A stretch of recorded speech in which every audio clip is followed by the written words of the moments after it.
பிரிவினைவாதம் என்பது மனுக்குலத்திற்கு எதிரான ஒரு மிகப்பெரிய சதி செயல். யாராக வேணாலும் இருக்கலாம், யாராக வேணாலும் இருக்கலாங்க. அது எந்த மனுஷனாக வேணாலும் இருக்கலாம். எல்லாரையும் ஒன்றாக நினைக்கிற எண்ணம், அதுதான் தேவனுடைய சிந்தை.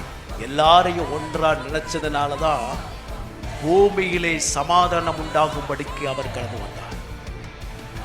பூமியில, இந்த பூமியில இஸ்ரேலுக்குள்ள மட்டும் இல்லைங்க, யூதேயாக்குள்ள மட்டும் இல்லைங்க, பூமியிலே சமாதானம். பூமியில எந்த மூலையில மனுஷன் வாழ்ந்து கொண்டிருக்கிறானோ அவனுக்கெல்லாம் சமாதானத்தை உண்டாக்கும் ஒரு நற்செய்தி என்ன? உனக்கு இரட்சகர் என்னும் ராஜா பிறந்திருக்கிறார். அதுதான் அந்த சமாதானத்தின் செய்தி.